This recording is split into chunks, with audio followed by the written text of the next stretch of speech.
Les Américains. Toujours les Américains. Je n'étais qu'un bébé lorsque la Première Guerre a pris fin.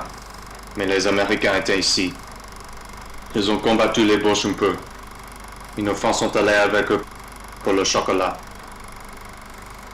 Et ils ont lancé Joséphine Baker et la jazz. Alors, c'était bien. La deuxième guerre qui s'est passée, et les Américains sont arrivés en retard à nouveau. Ils ont combattu les Boches un peu, et nos enfants sont allés avec eux pour les nylons. Mais ils ont laissé le cinéma de Jerry Lewis. Ils auraient peut-être bien, mais ils ont fait une chose que je ne peux jamais pardonner. Ils ont pris nos vies en planté en Amérique pour rendre nos vins.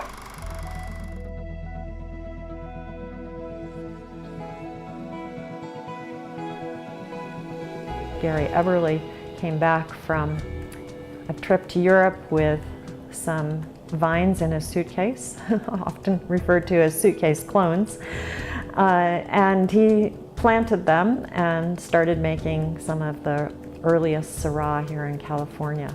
Randall Graham, who is the winemaker and president for life of Bonnie Vineyard, realized that the location was going to just be too warm for Pinot Noir. So he ended up grafting over those vines, and he grafted Syrah and Viognier.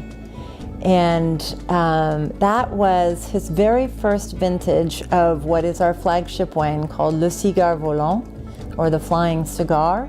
It was really done as an homage to Châteauneuf-du-Pape. We decided to start from scratch and bring in new cuttings of all of the principal Rhone varieties from France.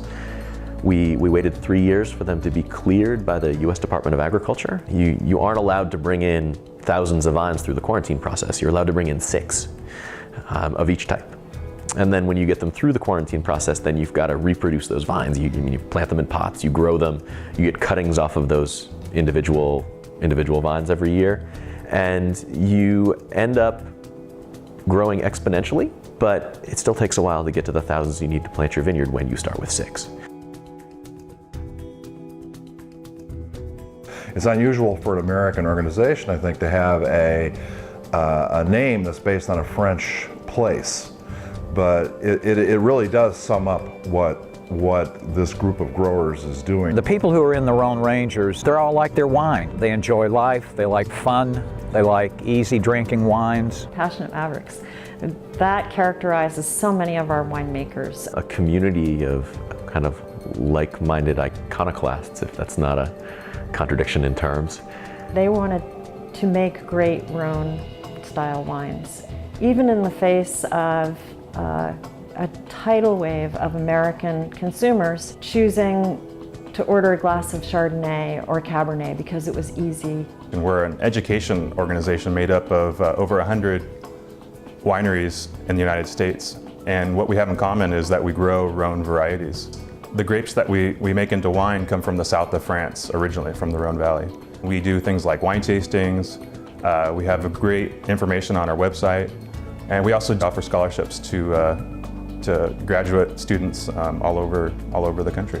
The Rhone Rangers is about education, educating consumers, helping educate students, educating the wine-consuming public. We do lots of tastings. Rhone Rangers is a chance to get together with other producers who are following the same path that we've been following.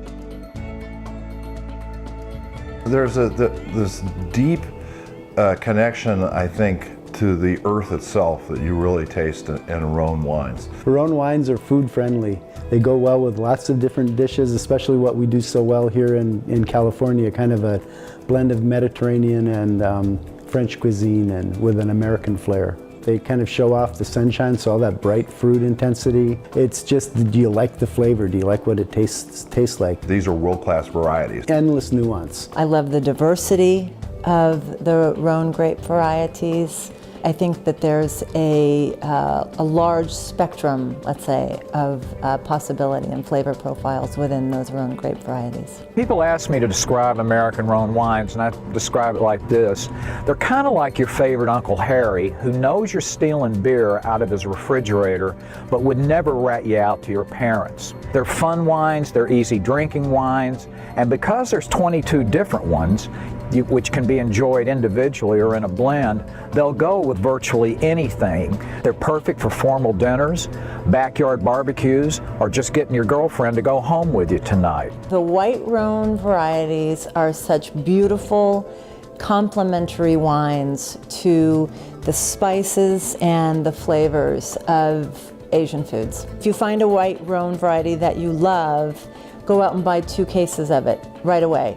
Because what you're going to want to do is drink 1 case now, and you're going to want to save the other for 10 years from now. The red Rhone varieties, I'm thinking of Syrah in particular. There's kind of a smoky, broody character to some of them that is just absolutely beautiful with things that are braised. American Rhone wines, they're your best friend.